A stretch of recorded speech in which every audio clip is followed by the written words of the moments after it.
আজকে সকালে হঠাৎ করে চলে গেলাম আমি আমার বাড়িতে। কেন জানি না মন চাইছিল বাড়ি যাওয়ার জন্য। তো বাড়ি চলে গেলাম। বাড়িতে এসেই যে প্রথমে আমার ঘরে ঢুকে তারপর বাবার ঘরে গেলাম। দেখলাম বাবা দাড়ি কাটতে বসছে। আর এইদিকে রান্নাঘরে ঢুকে এসে দেখছি এখানে আমার বম্মা পুরি ভাজছে। সকাল সকাল ব্রেকফাস্টে গরম গরম পুরি আর সাথে ছিল রাজমা। তো এটা দেখে নিয়ে আমি আর লোভ সামলাতে পারলাম না। তাড়াতাড়ি করে ফ্রেশ হয়ে স্নান ধান করে নিলাম। আর মা আমাকে ব্রেকফাস্টে দিয়ে দিল গরম গরম পুরি আর রাজমা। বেশ ভালো দিনেই এসেছি। আর হাতের কাছে এরকম গরম গরম পুরি সাথে এরকম রাজমা থাকলে কতক্ষণ মুখে না দিয়ে বসে থাকা যায়। তো চটপট খাওয়া শুরু করলাম। আর পেছনে ওই যে আমার বাবা জল ভরছে। আর এরপর পিসি এসে আবার আমাকে একটা এর সাথে মিষ্টি দিয়েছিল। তো খাওয়াটা পুরো জমে গেছে। আর এখানে মা দুপুরের রান্নার জোগাড় করছে। নিয়ে আসছি জন্য বাবা আবার আজকে মাংস নিয়ে আসলো, অনেকদিন পরে আসছি বলে। আর এদিকে ভাতও বসে গেছে। ওই যে মাংসের আলু ভেজে রাখা হয়েছে, তরকারির জন্য আলু কাটা আছে। মা এখানে কিছু বাসন ছিল, ওগুলো মাজছিল।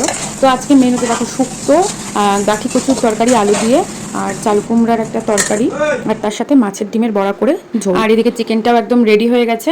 তো তারপর মা দুপুরের খাবার আমার জন্য বাড়ছিল, এখানে ভাত বাড়ছিল মা, আর ওদিকে বম্মা আবার বাটিতে আমার জন্য মাংস তুলে দিচ্ছিল।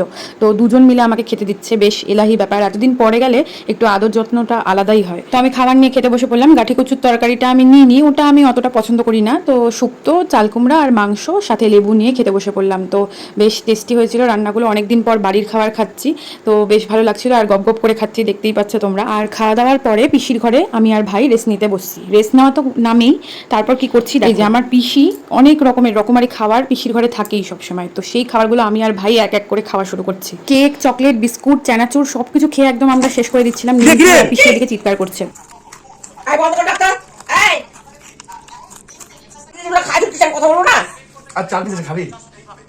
না ছাড়, ওইটুকু ওই বেচারা খাবি।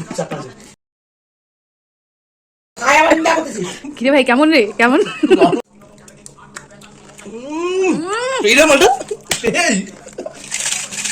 এই মহিলা কিন্তু খাবারের প্রতি চয়েস আছে। হ্যাঁ, স্টেজে কিনে খাওয়াগুলো একটু বাছাই করে কিনে নেবে। আবে এই যে মহিলা পপকর্ন আছে, পপকর্নটা চল বানাই। ওর মধ্যে আরেকটু বাটার দিয়ে দিস। এটা তো যা যা যা বানা। আই দুটো প্যাকেট নিয়ে না, একটা প্যাকেট নিয়ে সব নে। আরে এই তো একটা দিছি। অনেক ঘরে যা যা কিনে রাখছিল খাওয়ার জন্য সন্ধ্যাবেলা স্ন্যাক্স সব কিছু আমরা খেয়ে শেষ করে দিচ্ছি। আর এদিকে পিসি পুরো একদম খেপে যাচ্ছে, মানে পুরো খেপানোর জন্যই করছিলাম আরো। আর এদিকে আমরা খাচ্ছিলামও। এখানে এত কিছু খাওয়ার পরে ও আবার দই চিড়া নিয়ে বসছে, একটা রাক্ষস। মা বাবার সাথে বসে একটু খেয়ে নিল, খেয়ে দিয়ে উঠে পপকর্ন বানাতে চলে গেছে। আবার দেখো পপকর্ন বানাই। খাবি দিবা? আর একটু এক্সট্রা বাটার দিয়ে দে। বাটার দিতে বলছি? হ্যাঁ এক্সট্রা বাটার দিয়ে দে। আগেই দিতে হতো, এখন তো ফুটবে ওটা। মা বাটার কোথায় গো? গন্ধ হতে পারে? কেন গো? না বাটারের মতোই গন্ধ হচ্ছে। হ্যাঁ তাহলে কি ঠিক আছে এটা? ঠিক আছে রে, চলে যাচ্ছে এক্সট্রা বাটার। সেই মানুষ একদিনে মোটা হবে। কি বলেছে? সরা গরম। ওরে বাবা রে, এই যে পপকর্ন দেখো। পুরো একদম বাটারের ফ্লেভারটা আসছে। বল দারুণ। দে দে দে। সেই একটা চল। অনবদ্য। তো পপকর্নটা বানিয়ে নিয়ে পিসির ঘরে চলে আসছি। আবার দুজন মিলে ওখানে বসেই খাচ্ছি। মানে এক্সট্রা বাটারটা দিছিস না, ওটা সেই ফ্লেভার আসছে। সেই সন্ধ্যাবেলা ও আমাকে নিতে চলে আসলো। আর তারপর বাড়ির পথে আর অনেকদিন পর ভাইয়ের সাথে এরকম মজা করলাম। সারাটা দিন বেশ ভালোই কাটলো। আর ভিডিওটা তোমাদের ভালো লাগলে একটা লাইক করে দিও। টাটা।